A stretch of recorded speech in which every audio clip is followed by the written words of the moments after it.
नमस्कार दोस्तों, आप सभी लोगों का CSA biology concept YouTube channel में स्वागत है। आज हम लोग बात करेंगे यूपीपीसीएस एसटीए केस अपडेट्स का। जो हेयरिंग होनी थी, आपको पता है कि 10 मार्च को लिस्टेड थी, तो क्या उसमें हेयरिंग हुई, जज ने क्या कहा, कोर्ट का क्या अपडेट है, उसको हम इसमें देखेंगे। और इसमें एलपीपी एंड पीओ जो केस के स्टेटस में दिखा रहा है, उसका क्या मतलब है। इस वीडियो में ये भी जानेंगे कि नेक्स्ट हियरिंग डेट मिली या नहीं मिली, तो सारा कुछ हम समझने वाले हैं। आप सभी जानते हैं कि हम आपको टाइम टू टाइम अपडेट्स वो देते रहते हैं, चाहे वो केस से रिलेटेड हो या कुछ एग्रीकल्चर कम्पिटिटिव एग्जाम से रिलेटेड वीडियो या लेक्चर्स कुछ भी हो। उन सारी चीजों को इस चैनल में आपको प्रोवाइड कराया जाता है, तो आप चैनल को सब्सक्राइब भी कर सकते हैं। यदि आपको लगे कि ये वैल्यूएबल इंफॉर्मेशन यहाँ से आपको मिलती है, आपके लिए कुछ इंपॉर्टेंट चीजें यहाँ से मिलती हैं, तो आप इसको सब्सक्राइब कर लीजिएगा और वीडियो के लास्ट तक बने रहिएगा कि 10 मार्च को क्या हुआ उस चीज को जानने के लिए। तो चलिए शुरू करते हैं इस सेशन को। जैसा कि जब हम स्टेटस की बात करते हैं, तो इसमें आप सभी जानते हैं कि ये जो फर्स्ट हियरिंग डेट थी वो 26 सितंबर 2025 की है। वो आपको पता ही है। फिलिंग जो डेट है, फाइलिंग डेट, वो भी आपको पता है। एंड डेट ऑफ रजिस्ट्रेशन भी पता है। ये सारी चीजें पता है। बेंच टाइप डिवीजन बेंच में था। और इसमें ये रेस्पोंडेंट हैं, ये पिटिशनर हैं, ये भी आप सभी जानते हैं।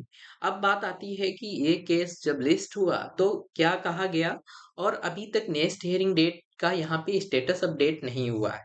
जैसे कि आप देख रहे होंगे नेक्स्ट हियरिंग डेट में यहाँ पे अभी स्टेटस अपडेट नहीं हुआ। और जब आप नीचे देखेंगे तो भी आपको जो जजमेंट ऑर्डर है वहां पे भी पीडीएफ कोई अपलोड नहीं हुई। लेकिन यहाँ पे जब लिस्टिंग हिस्ट्री देखेंगे कि हमारा केस लिस्ट हुआ, तो वहां पे क्या बोला गया और क्या चीजें दिखी, तो शॉर्ट ऑर्डर में जब हम देखेंगे तो आपके इसमें आप ये देख रहे होंगे कोर्ट नंबर 3 पे। शायद हो सकता है आपको यहाँ पे सही से ना दिख रहा हो क्योंकि बहुत छोटा छोटा लिखा हुआ है। तो कोर्ट नंबर 3, 197, ये सीरियल नंबर यहाँ पे दिया हुआ है, एंड सीरियल नंबर 188। तो ये 10/3/2026 एंड 10/3/2026, ये दोनों 10 मार्च की डेट हैं जिनमें लिस्ट हुआ आपका केस। और वहां पे शॉर्ट ऑर्डर दिया गया जिसमें आप देख रहे होंगे कि लिखा हुआ है पीओ एंड एलपीपी। इसका मतलब क्या है? यहाँ पे पीओ का मतलब होता है पास ओवर। पास ओवर का मतलब यहाँ पे होता है कि जब केस का नंबर बुलाया गया, तब किसी कारणवश तुरंत सुनवाई नहीं हो सकी, या तो जज बिजी थे और उन्होंने उस केस को आगे बढ़ा दिया, या फिर आप ये मान सकते हैं कि केस को नेक्स्ट डेट के लिए लिस्ट किया। इसमें होता क्या है, तो वकील जब समय से उपस्थित नहीं होता, पहला रीजन ये हो सकता है। और वकील दूसरी कोर्ट में व्यस्त होता है, किसी दस्तावेज की तैयारी बाकी होती है, या कोई डॉक्यूमेंट्स नहीं प्रस्तुत किया जाता, तब पास ओवर किया जाता है। तो इस केस को, आपके एसटीए के केस को पास ओवर किया गया। अब इसको आपको आपके नेक्स्ट डेट मिलेगी, जो कि जजमेंट जो अपलोड होगा, अभी तक अपलोड नहीं हुआ, इसका इंतजार भी कर रहे थे कि जब अपलोड हो तभी वीडियो बना के आपको बताया जाए। लेकिन बहुत सारी स्टूडेंट्स का मैसेज आने की वजह से मैं आपको यहाँ पे जो शॉर्ट ऑर्डर है, जिसको आप लोग हो सकता है आपने नहीं देखा हो, तो वो आपको मैं बता रहा हूँ यहाँ पे। और यहाँ पे दूसरा है एलपीपी।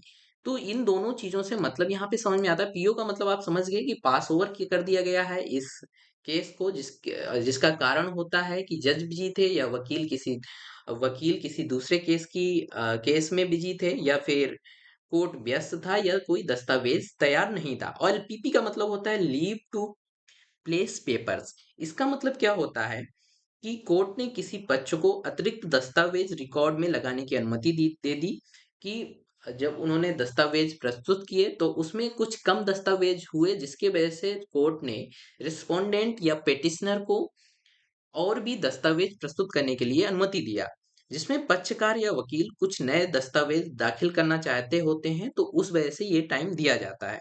कोर्ट ने उसे रिकॉर्ड में लगाने के लिए टाइम दिया, और इस कोर्ट केस को पास ओवर कर दिया। इसका यहाँ पे ये मतलब है, कोर्ट केस आपका लिस्ट हुआ था और पास ओवर किया गया है। जैसा कि पिछले कोर्ट केस के जो अपडेट था उसमें आपका जजमेंट ये था कि ये लंबा चलेगा, इसमें टाइम टेकिंग केस है और चीज़ें थोड़ी लेंदी हो सकती हैं। उसी प्रकार आप देख भी सकते हैं कि ये इस हियरिंग में यहाँ पे आपका केस को पास ओवर किया गया। तो ये अपडेट थी और जैसे ही आपका यहाँ पे ऑर्डर अपडेट होता है, ऑर्डर की पीडीएफ आती है, उसमें कुछ नया होता है या नेक्स्ट हियरिंग डेट का कुछ होता है, तो वो आपको अपडेट कर दिया जाएगा यूट्यूब चैनल में। तो आप यूट्यूब चैनल को सब्सक्राइब कर लें, जिससे आपको नोटिफिकेशन मिलते रहेंगे। ये इन्फॉर्मेशन थी। जैसा आपको ये इन्फॉर्मेशन यदि आपको जानकारीपूर्ण लगी हो, तो चैनल को सब्सक्राइब ज़रूर कीजिएगा। Thank you.